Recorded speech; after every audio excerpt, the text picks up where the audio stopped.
Hello, Medicare Advantage Risk Adjustment operators, innovators, and learners. Welcome to another learning series of the Hughes Academy, Risk Adjustment Made Easy, the Medicare Advantage kind. If today is your first time joining us, we want to say welcome and thank you for joining us. If you have been a seasoned learner with us, also we want to say thank you and welcome. If you have not subscribed yet, I will encourage you to subscribe, to like, to share, because it helps you not to miss anything from us and it helps us to also reach out to a wider audience. So thank you for joining us. Throughout this month, we have been decoding dual status. And this is our fourth week. We've gone through week one, who are the duals. We're looking at partial versus full. And then we've looked at different dual codes that you will see in Medicare Advantage Risk Adjustment reports within the Peacock. We introduced the MCMD file. And last week, we looked deeper into different programs that are in the Medicare savings program within the Medicaid side of Medicare, which are the combination of duals. So if today is the first time, I will encourage you to watch the previous ones because today is going to build up on it. And each of the videos are very short. So you'll be able to build a better foundation that today's video will build on. Let's get into it. Today, we are covering roles in the payment system. We've looked at it from all the various ways that it brings together. And today we will be looking at it as it pertains to the payments specifically and the files that reports on member payment. As I mentioned before, these are what we have been able to cover throughout this month. And I'll encourage you to spend some time to looking into them because it builds on each other. The chain, there's a simplified method. The MCMD file, which is the Medicaid file for Medicare payments that comes out from the Gentron or MAPD monthly, contains the dual status. This is what we have been focusing mostly on this past month. But ultimately, this comes in every month, given the dual status of each of the member per month. And then as payments are made, you will get another report, which is the MMR or the monthly membership report. And this is what the plan receives payments in.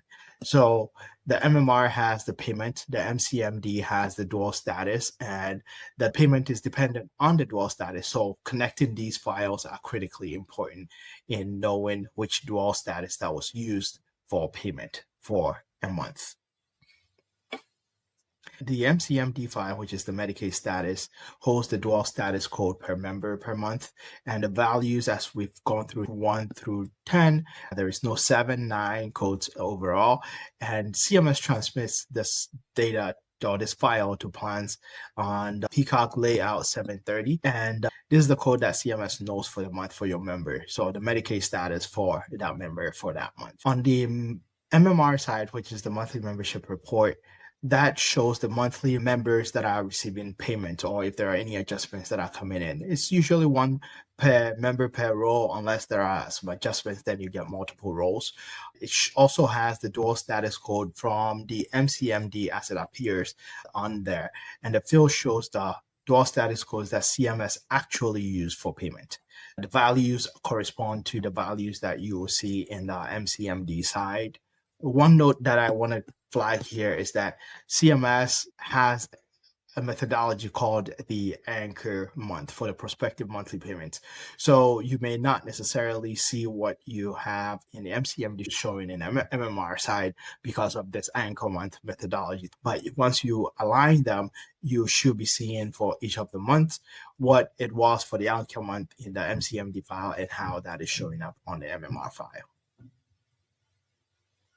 In the direct connection here, the MCMD file layout, which has the dual status on layout 730, you will see that Medicaid status code on your MMR, and you should be seeing these values that we have discussed thoroughly last week and 2 weeks ago showing up on your MMR site. This is how you are able to see the dual status that are being reported versus the dual status that are actually being reported for payment.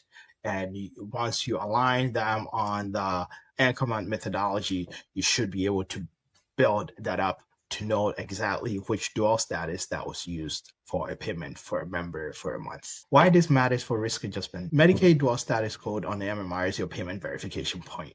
If the member was non-dual or the member was dual and getting payment on non-dual, then you need to make some correction here. So this gives you the opportunity to be able to compare between the MCMD file, what CMS used for payment in the MMR file, and actually sometimes, and many times too, what you as a health plan do have internally about your member, because your member is local with you and you know what a member has, and therefore you're able to use these data, aligning them together to be able to know if you receive your fair, accurate, complete, and timely payment. Knowing this is critically important.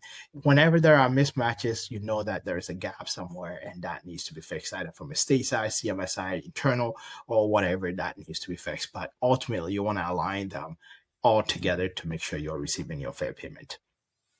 And note again, as you align them, know the anchorment methodology so that you're able to align them well for the prospective months, but on the final, ultimately, you reconcile everything for that member for that month on the Medicaid status there as well. That is what we have for today. As we have been going through this month, we've been studying dual status, and I will encourage you to study it very well because it's critically important. It's not only diagnoses that are needed for risk adjustment payment. These demographic variables really can impact your risk scores, and knowing them and aligning them very well will have impact on your payment. If you have any question, don't hesitate to reach out to me and I'll be happy to talk through or see how we can best help you to align all these very well, especially with now all these one big beautiful bill impacts are going to start ripple down. You want to make sure all these are correct and you have a system that can align all these correctly in order for you to get your fair, accurate, complete, and timely payment. Otherwise, if you are not on our email list yet, you get the chance to receive our signature gifts from Chaos to Clarity, the Essential Comparison Cheat Sheet on Medicare Advantage Risk Adjustment Data Sources. You get our signature gift for free. And as you go to our website, www.thehealsacademy.com. Thank you for joining us, and we'll catch you same time next week as we begin our new topic area. Bye for now.